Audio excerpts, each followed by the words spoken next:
It was said by the Honorable Louis Farrakhan that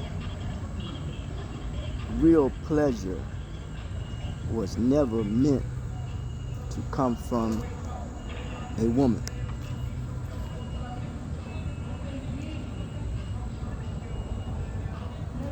Pleasure comes from creative thinking and seeing what you think comes into reality from the work of your hands. We know that pleasure can come from a man to a woman. I said we know. I don't have the innuendo of it all. But just for a sense of balance, you have mutual gratification. I was reading something in regards to something that I'm venturing into when it comes to substance use or something about substance misuse or substance use disorders. Forgot the author of the book, but needless to say, closing the first chapter,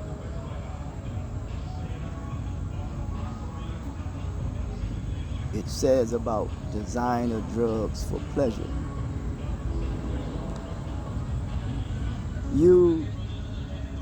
When an architect builds a building, you do know not the intent in which the architect built the thing. People wear designer clothes, they call it, name brand, that which has been given value, or that which have considered to be of quality. But this first chapter, summing it up, it's not saying the chapter summary, but summing up that leads to the chapter summary. Designer drugs for pleasure, a frightening, brave new world. It says there has been virtually no research. I know psychologists, biologists, scientists, or whatever, into drugs. I said, learned that the biggest competitor that we have is drugs.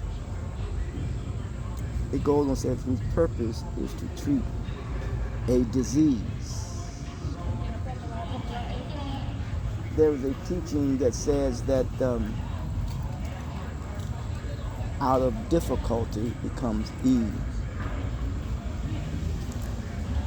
Because in the midst of a storm, you have calm. And when you deal with a disease, you're dealing with something that is not at ease.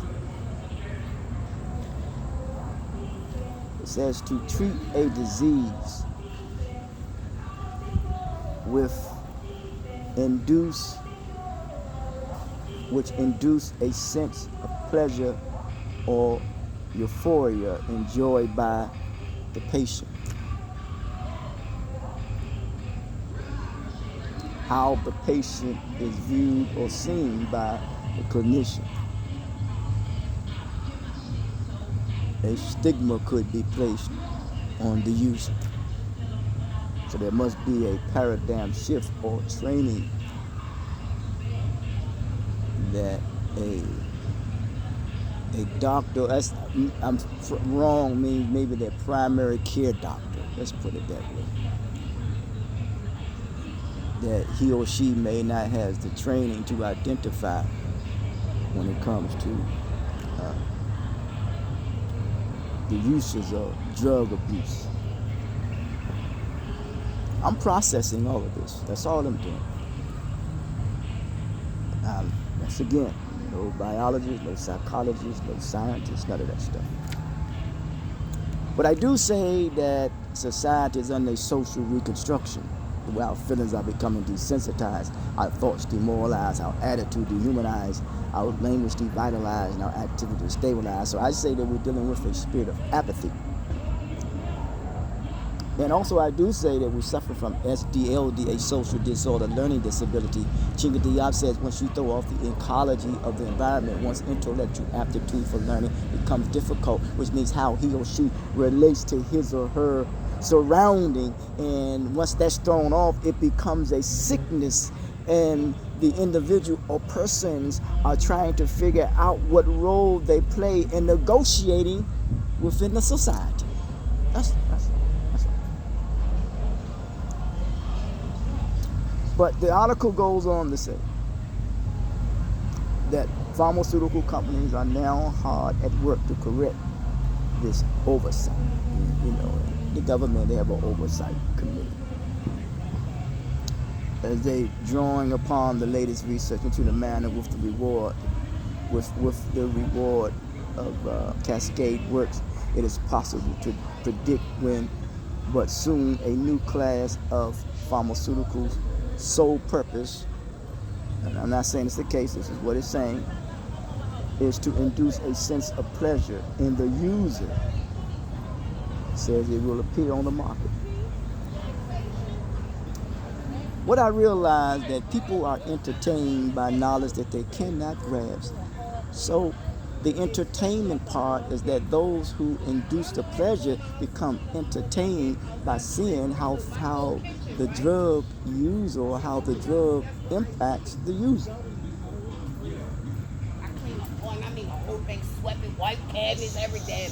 So it seems as though that they seem to take pleasure in it. And I'm not saying that's the overriding case. While both become addicted to it. One become addicted to the pleasure, and one become addicted by being entertained by inducing one to the pleasure when it comes to the uses of drugs.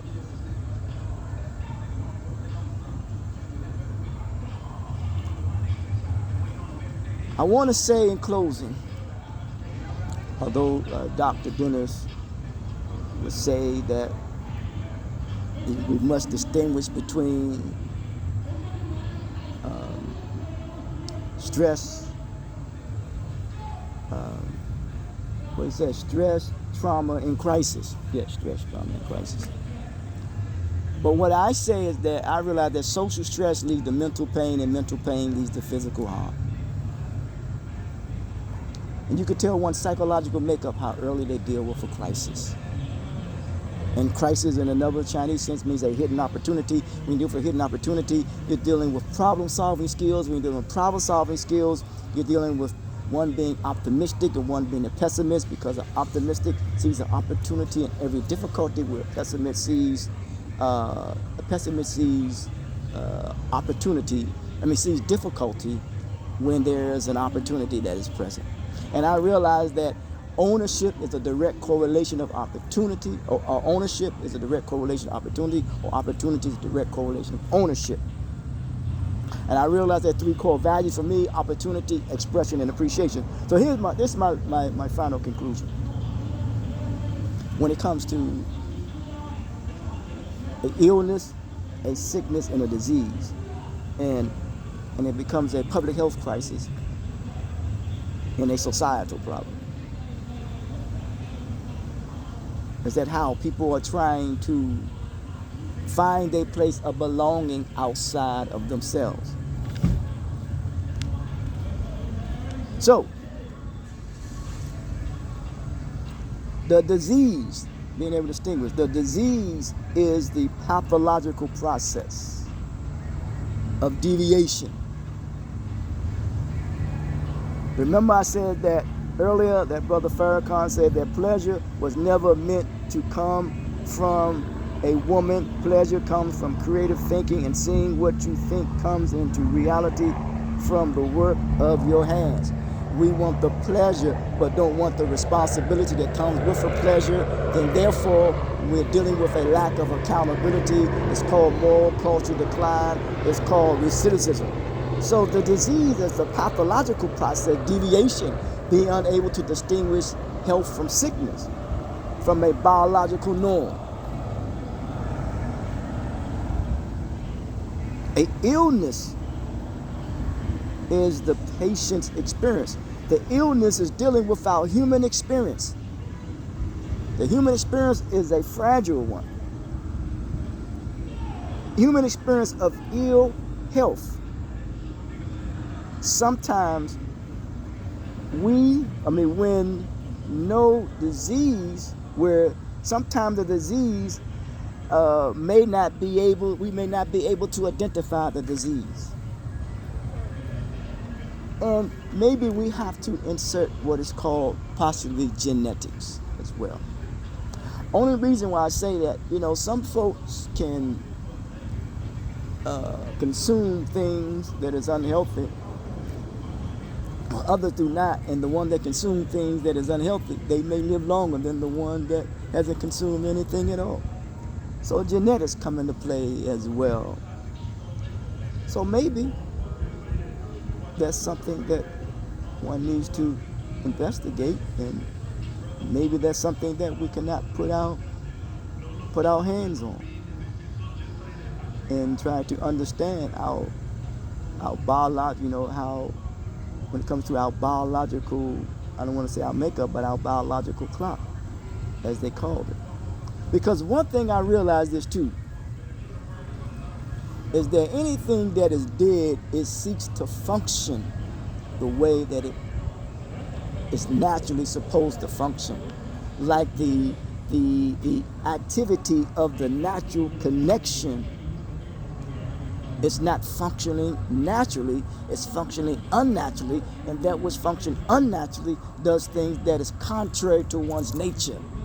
And when that which is done contrary to one's nature, it alters one's behavior, it alters one's character. So the uses of drugs, when it's in one's ingested or when it's consumed or interjected in the living system,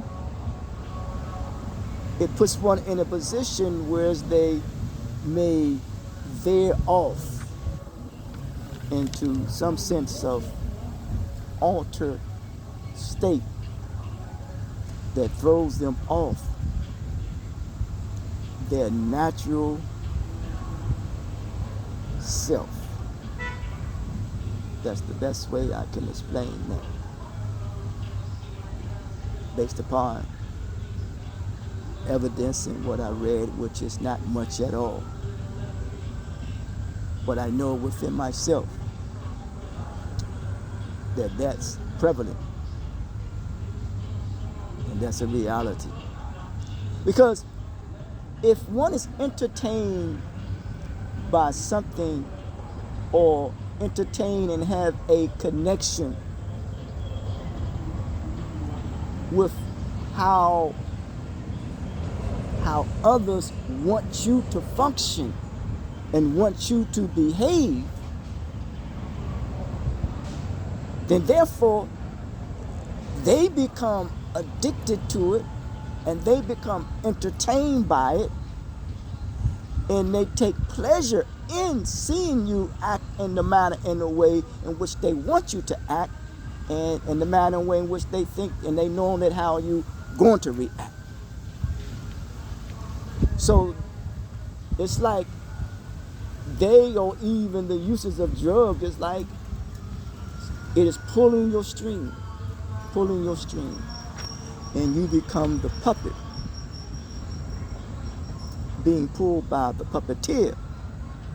Or you may become the pimp, or the individual becomes the pimp, And I'm not trying to use degrading words to degrade anyone. And then the individual becomes the prostitute, and the drug will put a person in a position that they become so addicted that they will prostitute and sell themselves just to experience that euphoria. Until next time, talk to you.